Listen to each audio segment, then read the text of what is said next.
Hola a todos y bienvenidos a Money and Markets. La injerencia de los gobiernos en las empresas es siempre negativa.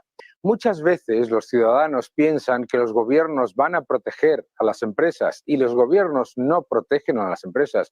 Lo que protege a las empresas es una regulación que facilite y una legislación que permita que los acuerdos y los contratos se cumplan desde el respeto a la propiedad privada y desde la importancia absoluta de entender que la razón por que las empresas llevan a cabo inversiones, crecen, mejoran su posición, se equivocan. Y cuando se equivocan, llevan a cabo procesos de reestructuración y fortalecimiento, etcétera. Que ese engranaje de crecimiento y prosperidad no viene de la intervención política. Es extremadamente preocupante que ante el anuncio de una fusión entre dos bancos, ahora en particular el caso de la posible OPA sobre Sabadell del Banco Bilbao Vizcaya Argentaria, del BBVA, lo que me preocupa muchísimo es escuchar constantemente el gobierno tiene que, el gobierno debe hacer X, el gobierno debe parar. El gobierno no debe parar ni debe interferir. Esto lo tienen que decidir los accionistas. Y mucha gente piensa que, claro, que es que los accionistas solo quieren ganar dinero. Los accionistas, perdonen, lo que quieren es maximizar el valor de la empresa. Maximizar el valor de la empresa significa generar crecimiento, generar riqueza, generar inversión y empleo. Es decir, la revalorización de la empresa en los mercados no es nada más que el reflejo de la creación de riqueza que una empresa aporta a la sociedad. No hay nada más solidario y más positivo para la sociedad que el intercambio libre de la propiedad de las empresas y de los métodos de financiación. Gracias a un mercado abierto, un mercado transparente y a la existencia de inversores de todo el mundo que participan en el capital y en el balance de las empresas, tenemos la posibilidad de ver a lo que hoy serían empresas mucho más pequeñas crecer mundialmente y llevar a cabo sus proyectos.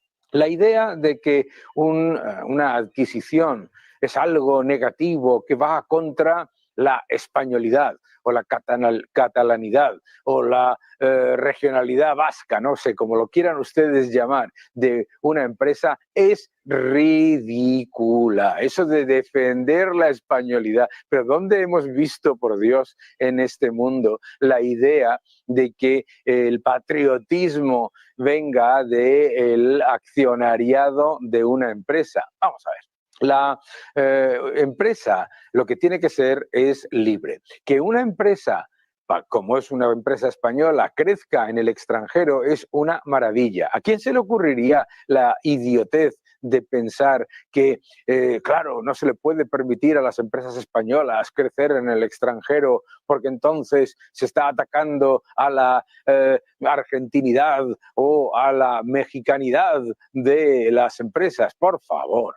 Las empresas son de sus accionistas, no de los gobiernos. Las empresas, por lo tanto, la manera en la que deben crecer es precisamente con la cooperación. Y además la idea de que la nacionalidad de una empresa se defiende desde el accionariado es una soberana estupidez. Porque claro, en el otro lado, es decir, en el balance, en la deuda de esa empresa, los centenares, miles de inversores de todo el mundo que invierten en los bonos tienen una responsabilidad y una capacidad de influencia tan importante, si no mayor, que los accionistas. Por lo tanto, esa idea de que hay que mantener el accionariado de una manera para preservar ese concepto tan absolutamente difuso como es el de la nacionalidad o la regionalidad de una empresa, pues no tiene ningún sentido. tiene ningún sentido, y si nos damos cuenta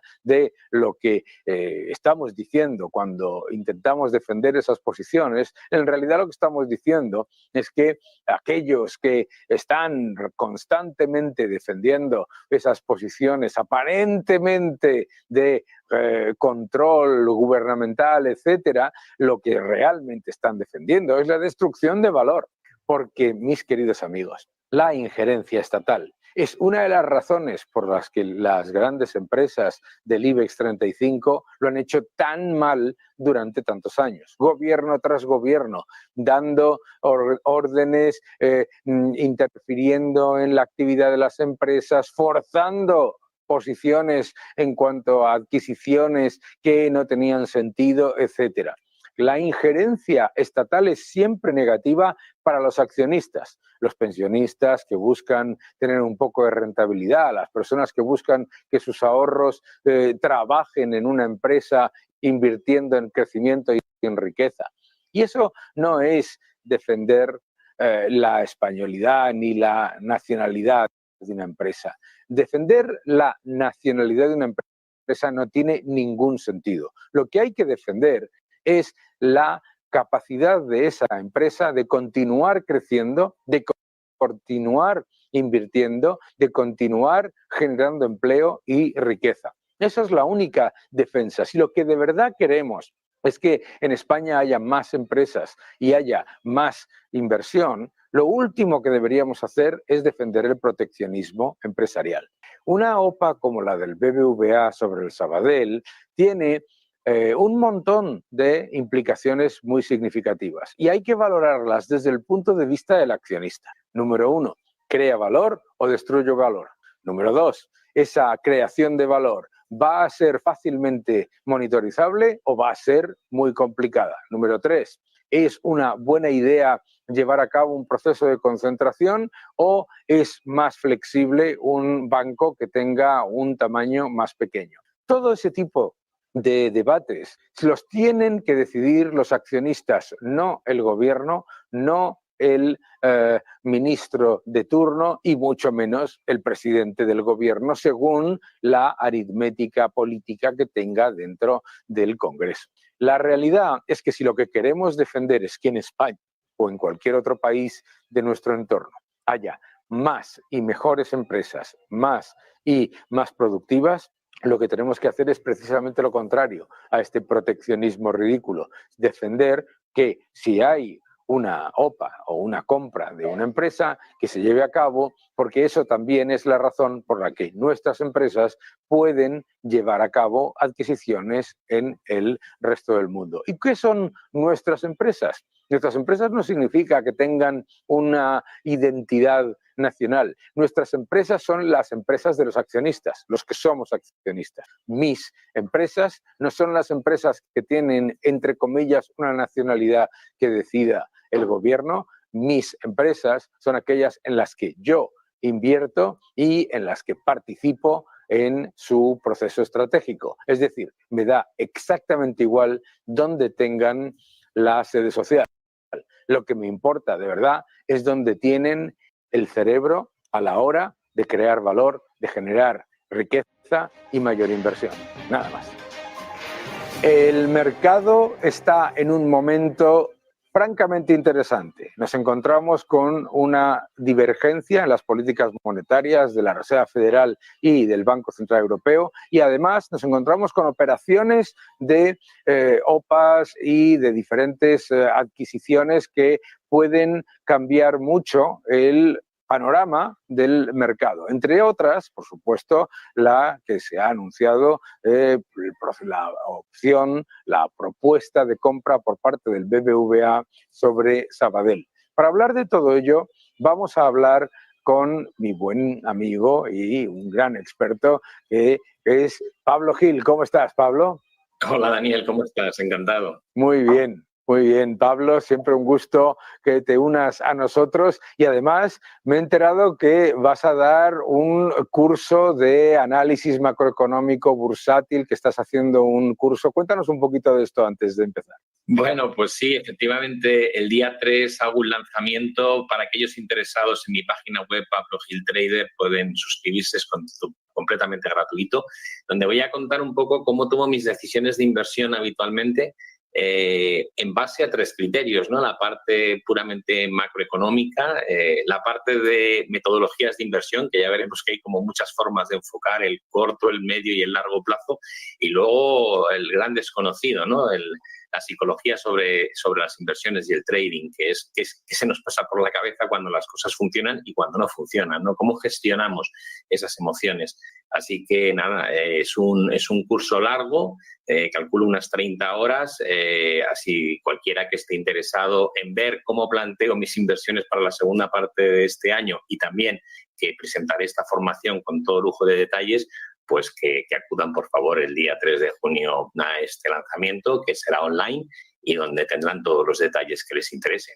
Fantástico. En Pablo Gil Trader, el 3 de junio. Bueno, estupendo. Oye, pues vamos a hablar un poquito de esto de que está generando todo tipo de titulares, la OPA, una OPA hostil en el sistema bancario, algo no muy típico. BBVA hace una oferta por Sabadell que después de no aceptar que se haga una fusión entre amigos o de manera amigable, pues se ha convertido en una OPA hostil y esto es algo muy, muy raro dentro del sistema bancario. ¿Cómo ves tú esta operación? Bueno, yo considero que la operación tiene todo el sentido del mundo siempre y cuando les dejen hacer lo que no les dejan hacer. Es decir, cuando escuchas a los políticos, porque en este país todo lo politizamos, ¿no? Da igual que sean decisiones económicas, lo llevamos siempre a ideologías, pero de hecho cuando ves la reunión entre Miquel Roca e ella, pues ya te da una idea más o menos de por dónde van los tiros.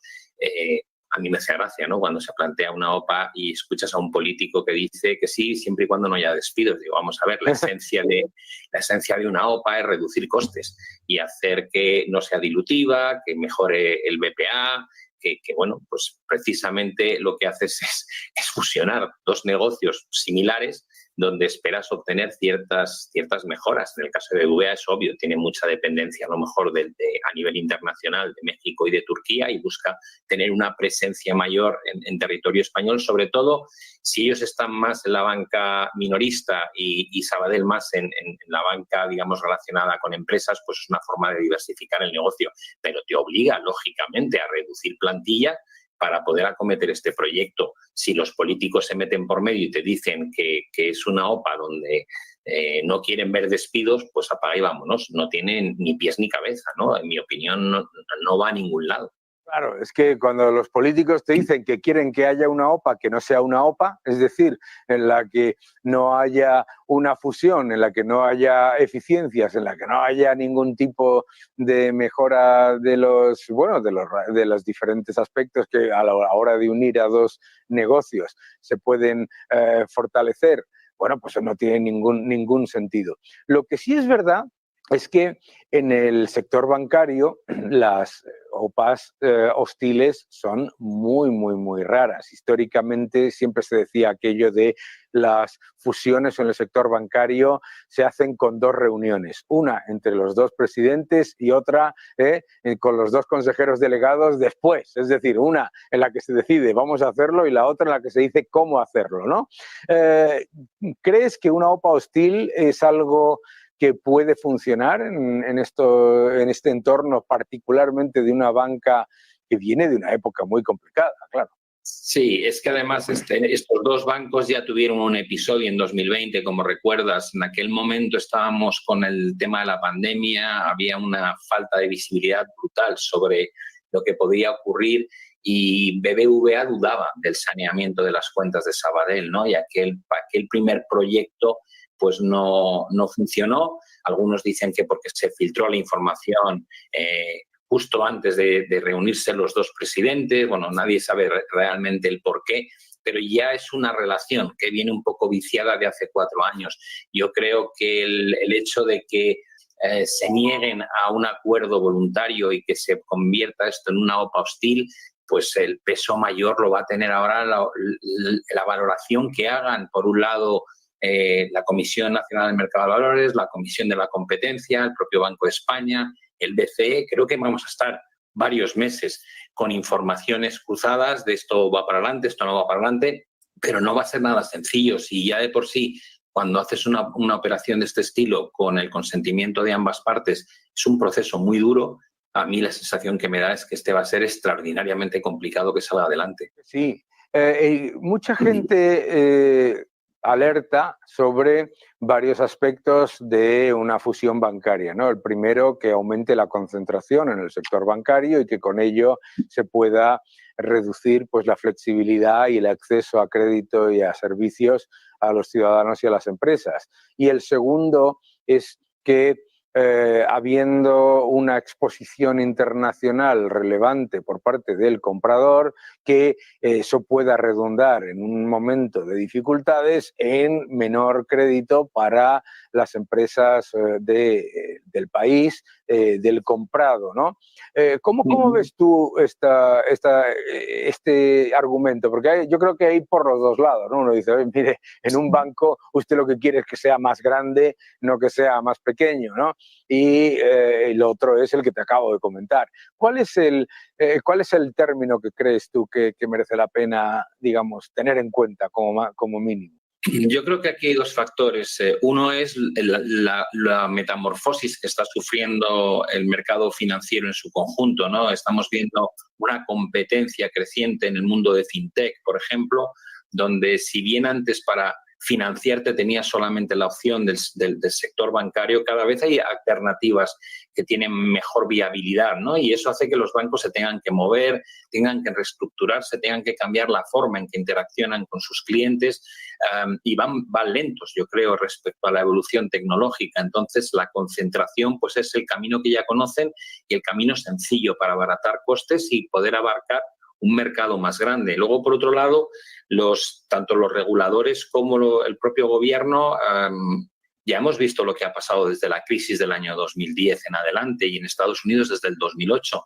Se ha tendido a crear megacompañías. Ahí tienes a los JP Morgan de turno, por ejemplo, ¿no? Que son bancos gigantescos, y cuando te vas a la realidad de Estados Unidos lo que descubres, sí, tienen cientos y cientos de bancos, pero realmente los 5 o 6 más grandes representan el 80% del sector bancario en Estados Unidos.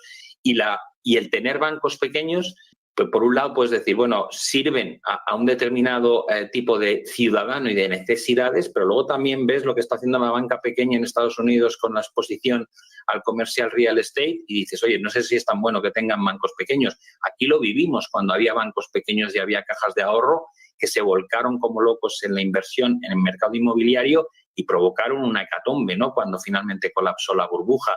Entonces, yo no creo tanto que sea un tema de si mejor bancos grandes, mejor bancos pequeños. No, lo mejor es que los bancos lo hagan bien, que los bancos estén saneados, que tengan unas reservas suficientemente grandes, que no concentren los riesgos excesivamente, que no especulen cuando hay burbujas.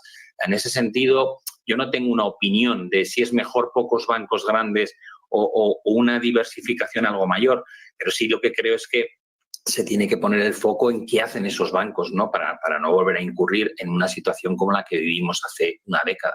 Y cuando se plantean este tipo de fusiones, aparece rápidamente el run, ¿no? Muchos inversores dicen, cuando los bancos empiezan a pensar en fusiones es que ven 3 cosas. Número 1, que el ciclo empeora, ¿no? Y por eso buscan, digamos, ganar tamaño. Número 2, que a lo mejor viene un repunte de los préstamos de difícil cobro, de los impagos, y por lo tanto pues es mejor cambiar, digamos, lo que se llama tinta de calamar, ¿no? Cambiar el momento en el que los analistas miran a los resultados, se olvidan del pasado y siguen para adelante. Número 3, que ahora mismo hemos visto una fuerte subida de las acciones de los bancos y ahora viene aparentemente una bajada de tipos que puede afectar a estos propios bancos, tanto en los beneficios como en las acciones. Por lo tanto, el que compra está tirando con una bala, digamos, más potente, ¿no? Aunque también está comprando más caro. ¿Cómo ves tú esto? Sí, yo creo que el momento que han vivido los bancos durante el último año y medio es idílico, ¿no? Has tenido una subida muy rápida de tipos de interés desde cotas históricamente bajas y ya sabemos que el margen de intermediación de la banca funciona entre cuánto pagan por los ahorros que captan y cuánto cobran por el dinero que prestan, ¿no? Realmente, cuando miras la retribución de la cuenta corriente estándar, es prácticamente cero, ¿no? Es decir, hay pocos bancos que tienen campañas buenas de retribución del ahorro. Casi todo va destinado a productos tipo fondos monetarios y cosas así, o a inversión en deuda pública, pero ellos no están pagando por esos ahorros y a cambio están prestándolo con 3 puntos o 3 puntos y pico o 4 puntos de margen. Por lo tanto, los beneficios que están obteniendo son récord y es un entorno que no va a durar para siempre. Como bien dices, parece que la lucha contra la inflación en Europa va un poquito mejor que en Estados Unidos.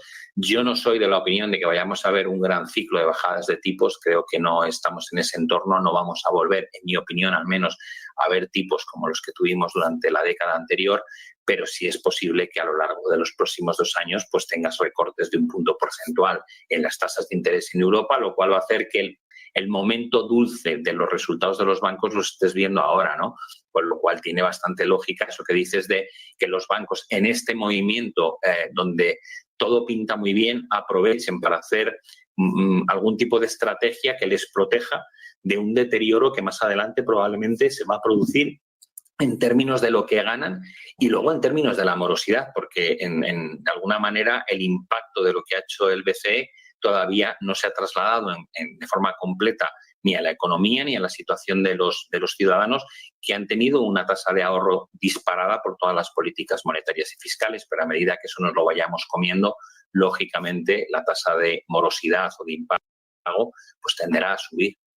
Pasando un poquito a eso que estás tú comentando ahora, vamos a hablar un poco sobre el Banco Central Europeo y la Reserva Federal. Parece que se va confirmando la idea de que el Banco Central Europeo podría bajar los tipos antes que la Reserva Federal, incluso probablemente que hasta la Reserva Federal ni los baje, ¿no? Tal y como está tanto la economía como la inflación. Es una buena idea. Yo veo al Banco Central Europeo demasiado ofuscado en intentar sostener la rentabilidad exigida de los bonos soberanos más que en controlar la inflación, ¿no? ¿Cómo lo ves tú? Bueno, yo creo que aquí hay 2 factores. No hay que olvidarnos que en Europa la sensación que hay ahora mismo, viendo indicadores adelantados como los PMIs, es que vamos a mejorar ligeramente de esa situación dramática en la que llevábamos 5 trimestres con 0 crecimiento económico. Ahora probablemente vamos a ver crecimientos cercanos al 0,5, que no es nada maravilloso, pero claro, cuando has estado intentando evitar la recesión, pues es una bocanada de aire fresco. Y el tema yo creo que es crucial es que el BCE sí quiere recortar tipos en junio, pero es que se le va a acabar el momento de hacerlo porque le queda un mes donde el efecto base de la inflación interanual le va a dar un respiro. Pasado el próximo mes, los datos comparativos que vamos a hacer año contra año lo vamos a hacer contra inflaciones del 0% y no tenemos inflaciones mensuales del 0%. Estamos teniendo inflaciones relativamente altas. Lo que quiero decir con esto es que a lo mejor en mayo todavía publicas datos que son buenos en términos de inflación, pero a partir de ahí te vas a encontrar con un repunte interanual muy probable y además rápido. Claro. ¿Cómo de compatible es eso con bajar tipos? Yo, si me dijeses, bueno, ¿crees que pueden bajar en junio a 0,25? Digo, sí, y tal vez no bajen más. Tal vez en lo que queda de año, con un repunte de inflación, se haya acabado. Eso sea lo que consigas del BCE, un mini recorte y poco más, ¿no? Y la promesa de que si en 2025 la inflación remite más, ellos bajarán más los tipos. Pero no creo que debas hacerte una idea de comienza el ciclo de bajadas de tasas de interés en Europa y en Estados Unidos, tú lo has dicho. Han tenido un momento en el que la inflación remitía en tasa interanual con unos crecimientos muy sólidos y ahora resulta que probablemente la inflación ya estamos viendo que es más pegajosa, sticky de lo que inicialmente teníamos previsto, se queda en tasas del 3 y pico el IPC y dices, bueno, empieza a ralentizarse la economía, ahora ya creces al 1,6, no al 2,5, es una combinación bastante complicada para la Reserva Federal. Yo no veo tan claro que vayan a bajar tipos este año. Efectivamente, estoy contigo. Claro, es que yo lo que veo es que hay una narrativa en el mercado que básicamente asume una serie de bajadas de tipos por parte del Banco Central Europeo y también de la Reserva Federal, esperando una reducción de la inflación en la que no te acompaña, 1, la masa monetaria, que está repuntando. No te acompaña el gasto público que continúa disparado y el déficit es mayor creación de dinero artificial. Número 3, que tampoco te acompaña el efecto base tan importante que tú acabas de comentar, que es que parece que mucha gente lo del efecto base parece que no le preste ninguna atención. Primero, claro, es la misma gente que te dice que no sabe que la inflación es acumulativa y es la misma gente que se vanagloria cuando baja de un 9%, es decir, no es que esté bajando la inflación, sino que lo que pasa es que está bajando el ritmo de subida de los precios, ¿no? Yo creo, ¿cómo ves tú ese cambio de... ¿Tú crees que lo que están haciendo los bancos centrales es básicamente intentar convencer a los operadores de mercado, no se preocupen, que ya viene, luego, bueno, no viene, pero que se mantenga, digamos, el ímpetu inversor, el buen sentimiento inversor, mientras se cambia la narrativa?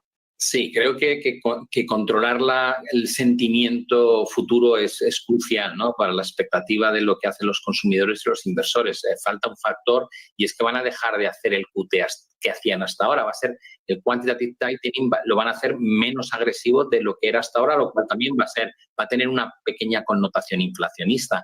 Pero es que esto que acabas de decir, y yo siempre pongo el ejemplo de decir, yo engordo un año 10 kilos, al año siguiente 5, al año siguiente 2, y si lo contase el gobierno diría, Pablo está adelgazando. Digo, no, por favor. O sea, hemos perdido la cabeza, ya jugamos con las estadísticas de una manera, como bien dices, la inflación es acumulativa y lo que te han quitado, salvo que hubiese deflación real, nadie te lo va a devolver. Claro. O sea, has perdido una capacidad adquisitiva y la has perdido, punto. Eres un 20% más pobre que hace 4 años. O al menos compras un 20% menos con el dinero que no has rentabilizado en los últimos 4 años.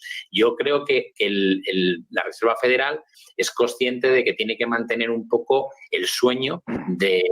Tenemos un camino de lucha contra la inflación que vamos a ganar y no vamos a tener que penalizar la economía lo suficiente como para que entre en recesión. Pero claro. Es que, claro, dices, pero no nos engañemos, crecer al 1,6, que es el último trimestre, con el gasto fiscal que tenéis, con ese estímulo fiscal tan brutal que estáis haciendo, es un resultado muy flojo, ¿eh? Claro. Con lo cual dices, oye, ¿qué va a pasar cuando a finales de este año haya elecciones y alguien levante la mano y diga, oiga, que vamos a irnos a 40 billones de deuda, a 140 o 150% de deuda sobre el PIB? Pues en algún momento tendrán que hacer frente a lo que están haciendo, porque es uno de los países más endeudados en términos de PIB del mundo. Tendrán que meterle mano y el día que le quieran meter mano, o lo hacen vía impuestos o lo hacen con menor gasto público y eso va a tener un efecto muy nocivo sobre el crecimiento económico. Claro. Entonces yo, cuando la gente mira a Estados Unidos como la economía que aguanta, digo, no, es la economía dopada. Claro. Si le metes 2 billones de deuda y no sacas 1 billón de PIB, es que eres muy incompetente, ¿verdad? ¿No? Y claro. Que es lo mismo que hablamos siempre sobre España. Si le metes 400.000 millones de aumento de deuda, 300.000 millones de estímulo fiscal, digo monetario, y 66.000 millones de fondos Next Generation y no creces, madre mía, ¿sabes? Ahí está, claro. Esto es muy sencillo. Es como digo yo, hay que comparar peras con peras y manzanas con manzanas. Es como si dices, venga, todos los países de aquí a 2 años tienen que tener no más de un 90% de deuda sobre el PIB y un déficit del 3%. Y ahora hazme una presunción de cuánto va a crecer Estados Unidos y cuánto va a crecer España.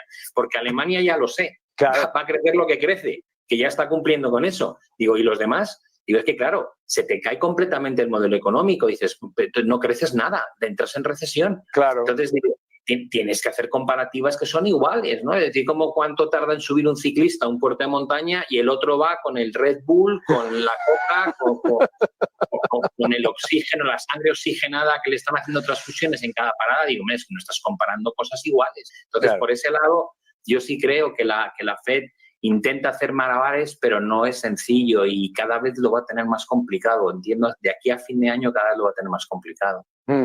Pero yo creo que lo que sí que están gestionando bien es el sentimiento de mercado, la idea... yo creo que el mensaje más optimista para el mercado ha sido lo que tú acabas de mencionar, que me parece que es clave, es decir, La Reserva Federal retrasará el proceso de reducción del balance con respecto a lo que había estimado previamente a menos de la mitad. Claro, eso, que no haya quantitative tightening, es que hay quantitative easing, ¿eh? No lo olvidemos, ¿no? Pero claro, Sí. así no se controla la inflación. Yo decía el otro día que la Reserva Federal ha tenido que decidir entre que se mantenga la deuda de Estados Unidos por debajo del bono de 10 años, por debajo del 5%, el bono a 2 años también, y la liquidez con respecto a la lucha contra la inflación. Porque claro, el que espere que baje la inflación simplemente porque nos juntemos y cantemos canciones, va a ser complicado, ¿no? No. Y tienes un mercado inmobiliario que por mucho que Powell te dice que se está enfriando, dice, mira, el precio de la vivienda, lo que es el precio está otra vez en máximos y el precio del alquiler, que era una de las grandes apuestas, yo creo, de la Fed, es cierto que estuvo reduciéndose de forma importante, pero lleva 2 meses volviendo a subir fuerte. Con lo cual, no sé muy bien, hemos visto la subida de los metales industriales, hay cierta tensión, ¿no? Dices, yo no veo muy claro cuál va a ser el condicionante que te va a permitir seguir reduciendo la tasa interanual hacia cotas más bajas. Necesitas tasas mensuales del 0,2 o inferiores y la inflación está subiendo mes a mes por encima del 0,3. O sea, esto no cumple la expectativa. Yo no sé por qué se metió en esta trampa Powell en diciembre de decir vamos a bajar 3 veces los tipos. Dices, ¿por qué haces una promesa cuando vienes de haber errado garrafalmente en 2021 con este mensaje de la inflación es transitoria? ¿Por qué te metes otra vez en este fregado? Ahora está todo el mundo pendiente de si puede o no cumplir esa famosa proyección de 3 bajadas de tasas. Y yo creo que va a ser muy difícil, que va a volver a errar y pone en tela de juicio su propia credibilidad. Creo que es una torpeza, la verdad. Yo creo que sí, porque claro, ¿cuál es el problema? El problema, al final, es que tenemos unos bancos centrales, autoridades monetarias que niegan el impacto de los agregados monetarios en los factores que miran la inflación, el crecimiento y el empleo. Y al negar los agregados monetarios, cuando estás rodeado de centenares y centenares y centenares de economistas a los que les han metido en la cabeza que aumentar la cantidad de dinero no genera inflación, porque patatas, pues resulta que esa gente es incapaz de entender lo que se supone que monitorizan y lo que se supone que regulan. Por lo tanto, la capacidad de equivocarse en algo tan importante como es la política monetaria aumenta. Imagínate tú, por ejemplo, no sé, una empresa que hace pan y que ignora el precio y la cantidad de harina. Pues es que resulta que la Reserva Federal y el Banco Central Europeo son entidades monetarias que conscientemente te dicen no mires los agregados monetarios, Daniel, por favor, los agregados monetarios no importa, lo que importa es bla, bla, bla, ¿no? Bueno, nos han hecho un roto, Dani, con el tema de la teoría monetaria moderna, este disparate y engaño absoluto que lo venden a la población y a veces me fascina, ¿no? Digo, con una evidencia de lo mal que funciona, con un coste de inflación que te empobrece de la forma que lo hace. Además, una inflación que es el impuesto más... me hace gracia porque se defiende mucho la ideología de izquierdas y resulta que la inflación es el impuesto más injusto que existe, porque lo paga por igual el que menos tiene y el que más tiene. Con lo cual, dice, pues ese es el coste que tiene esta teoría monetaria moderna. Y nos lo han colocado a nivel global. O sea, todo el mundo hace este juego de imprimo dinero y financio un endeudamiento crónico porque no ocurre nada. Digo, ¿pero cómo que no ocurre nada? Claro, ocurre. Claro, el truco que tiene la teoría monetaria moderna es que luego cuando se dispara la inflación le echas la culpa a los supermercados y a las empresas y ya está. Y dices, no, es que es culpa de los supermercados que son muy malos. Además son todos muy malos, tontos y además lo hacen todo a la vez. Vamos, una ridiculez. Pablo, qué gusto charlar contigo. Igualmente, Dani. Ya sabes que estás en tu casa y nos volvemos a ver cuando tú quieras. Un fuerte abrazo. En este programa tenemos el lujo de contar siempre con un vídeo de José Ramón Riera, un gran economista y empresario al que debéis todos seguir en su canal de YouTube y en sus artículos en los diferentes medios de comunicación. Y el vídeo de hoy es para verlo y entenderlo con detalle. Vamos a verlo. Hola, Daniel. Hoy para Money and Markets, pero antes de empezar, quiero solidarizarme contigo, tu persona, por todos los ataques que está recibiendo en la red social X a consecuencia de un artículo que retuiteaste en el cual yo hablaba que la inflación entre abril del 2023 y abril del 2024 se había incrementado un 17,6%, pasando de 1,7 a 2. ¿De acuerdo? Ya he publicado un artículo explicando cómo se calcula esto, que espero que te haya gustado y que habrá salido en el diario El Debate. En cualquier caso, además de solidarizarme contigo y para Money and Markets, quiero traer algo que demuestra la incompetencia del presidente del gobierno, todo su equipo económico y todo su equipo de gestión. Eurostat el día 30 de abril ha publicado el PIB per cápita de todos los países miembros de la Unión Europea. Se han ido añadiendo a lo largo de los días y desde hace un par de semanas el dato exacto de PIB per cápita. España está en una posición que es, digamos que, la 20ª posición dentro de los 27 países miembros de la Unión Europea, en la cual hemos pasado de 25.180 euros de PIB per cápita a 25.210. Es decir, hemos crecido en 30 euros en solo 4 años, a 7,5 euros por año. Ahora bien, en ese mismo periodo de tiempo, la recaudación impositiva ha crecido en 2.600 euros. Es decir, para generar 30 euros de riqueza a los españoles, el gobierno les ha tenido que quitar de sus bolsillos 2.600 euros más. Casi nada, ¿eh? Pero es que además ha necesitado endeudarse en 6.655 euros exactamente. Es decir, para generar 30 euros de riqueza a los españoles, Pedro Sánchez nos ha pasado de quitar nada más y nada menos que 10.412 euros al año a 13.011 euros al año, que son 2.599, 2.600 euros exactamente, y ha incrementado nuestra deuda entre el 2019 y el 2023 en 350.000 millones de euros. Esto es una auténtica barbaridad.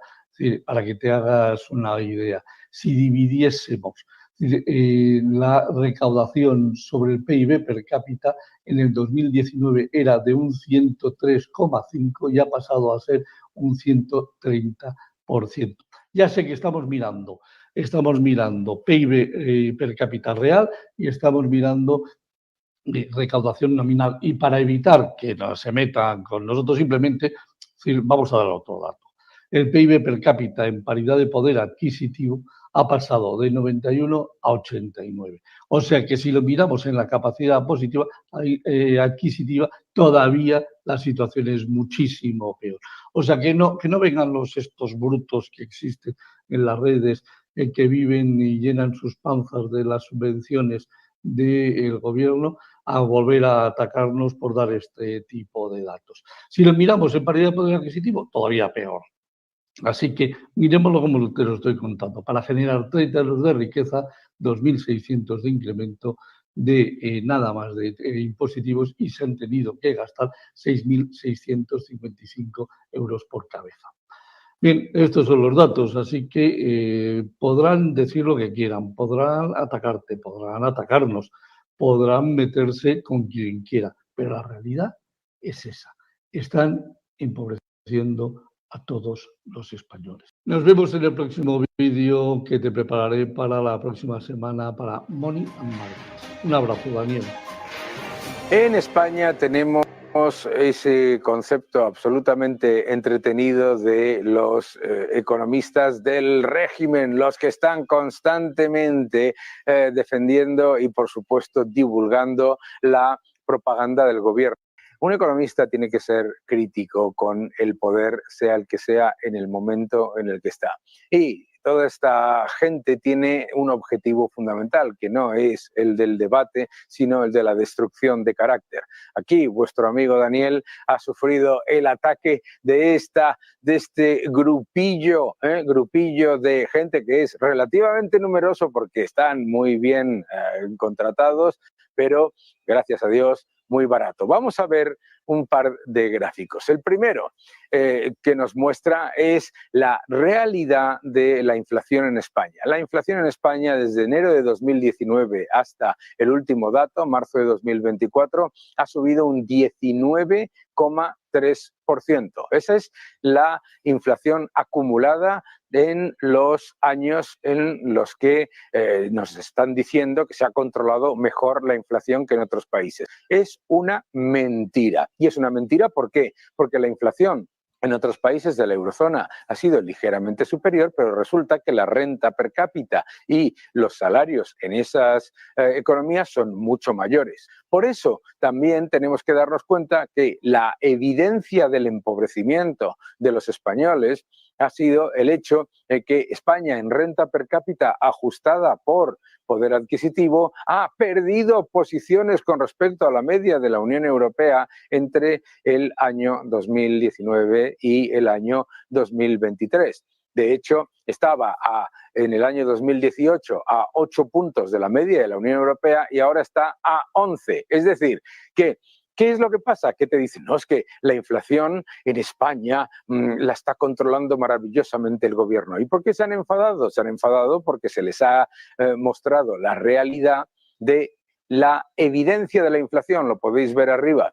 La inflación no solamente no se está controlando, sino que se está acelerando a 3 y 6 meses de una manera muy significativa. Y la inflación, como decía antes, es acumulativa. Atención, porque aquí este grupo de listos son precisamente los que niegan que la inflación sea acumulativa, los que te dicen que la inflación la causan los beneficios empresariales, los que unas veces te dicen que la deuda es impagable y que es odiosa, y ahora te dicen que endeudarse muchísimo es maravilloso y que no pasa nada, etcétera. Pero lo más importante en todo esto es la evidencia de lo que es la propaganda gubernamental. Veréis, el gobierno nos ha estado vendiendo mes tras mes en los últimos 2 años, ¿no?, que resulta que España, el crecimiento de España quintuplica, es 5 veces mayor al de la media de la Unión, de la eurozona, cosas así decían, ¿no? Y eso que es comparar un porcentaje de crecimiento con otro porcentaje de crecimiento y mostrar el aumento, ¿de acuerdo? Bueno, pues resulta que estos mismos que dicen ahora que eso son necedades estadísticas cuando se les muestra la evidencia de la inflación, resulta que no les parecen necedades estadísticas que hace el gobierno para mostrar su propaganda. Es curioso. Pero lo más importante de todo esto es que me da exactamente igual. Es que la evidencia de España es el empobrecimiento, que nos están empobreciendo, que la inflación no es una casualidad, es una política, que la inflación no está mejor controlada en España que en otros países, que la inflación se está acelerando y que la inflación acumulada es de más del 19% desde enero de 2019. Y no solamente eso, sino que como vemos en la evolución mensual,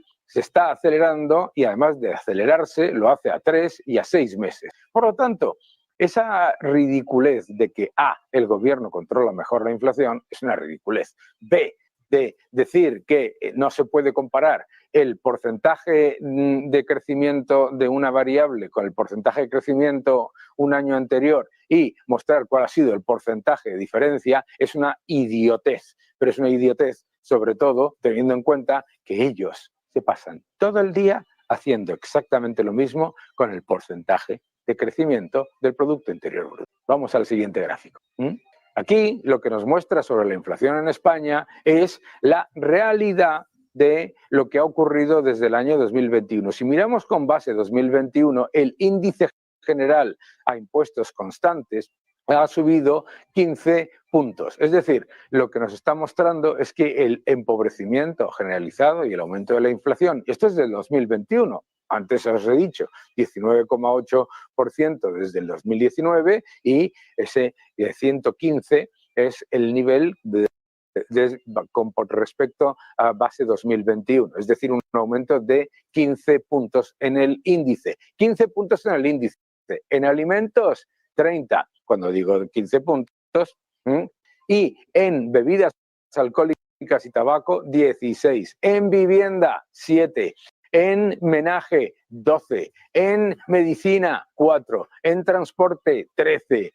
En hoteles, cafés y restaurantes, 17. Es decir, mientras te están diciendo constantemente, lo que utilizan es decirte, baja la inflación para que tú te creas que bajan los precios. Pero la inflación no son los precios. La inflación, como se calcula, es el cambio interanual en los precios agregados según una cesta. Es decir, que es acumulativa.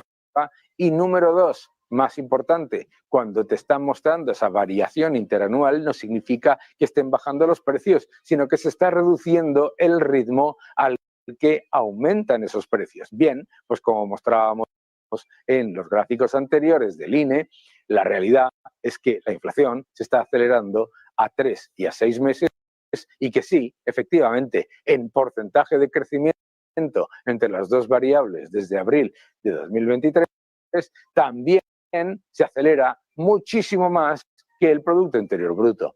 Vamos al siguiente gráfico. Aquí tenéis otro factor que hay que tener en cuenta de cara a los próximos meses. Gracias a este gráfico de JP Morgan podemos ver cómo las estimaciones que hay para el crecimiento de los precios, el aumento de la inflación subyacente es preocupante, ¿no? Si lo podemos ver un poco más en detalle, lo que podemos darnos cuenta es que la inflación subyacente no solamente no se está reduciendo, sino que se está acelerando en algunas de las economías. Y esto es importante tenerlo en cuenta porque, como podéis ver, en el cuarto trimestre del año 2023 parecía que la tendencia era a estabilización, en el primer trimestre parecía que la tendencia era a aumento y un poco de estabilización, y en el segundo trimestre aumento y aceleración. Ojo, vamos al siguiente gráfico. En este próximo gráfico lo que veis es algo muy evidente. La razón por la que los norteamericanos no están contentos con la economía. El índice de sentimiento del consumidor está por debajo del nivel de 2019, pero ojo, no solamente está por debajo la confianza del consumidor, es que está cayendo. Y está cayendo en la media a 3 meses, en la media mensual y lo más importante, está cayendo en todos los segmentos, como muestra la Universidad de Michigan. Vamos al siguiente gráfico que nos explica lo que está ocurriendo también para que ese sentimiento y esa inflación, el sentimiento de los consumidores, lo que es la confianza del consumidor, se reduzca y la inflación se mantenga persistente. La masa monetaria, la inflación es siempre y en todo lugar un factor monetario. Y como podéis ver, la masa monetaria ha dejado de bajar en Estados Unidos desde marzo de 2023 y ahora se está acelerando y ya está a niveles más altos que en mayo de 2023. Por lo tanto, si no baja la masa monetaria, si el gobierno continúa con déficits completamente inaceptables, que son mucha más creación de dinero artificial y además las condiciones se mantienen extremadamente laxas, es extremadamente difícil que se baje la inflación. Y la inflación es el impuesto escondido, que no te engañes. No hay manera de reducir la inflación si no se reduce la cantidad de dinero. Nos intentan contar que la inflación está causada por todo excepto por aquello que es lo único que puede hacer que los precios agregados mercados suban, consolidan su subida y continúen subiendo, que es aumentar la cantidad de dinero muy por encima de la demanda del sector privado. Y el objetivo es muy claro, el objetivo es una lenta nacionalización de la economía y una gigantesca transferencia de riqueza desde los sectores productivos, las empresas y las familias, a los sectores burocráticos, el Estado, la inflación, el impuesto escondido. Seguid defendiendo la libertad.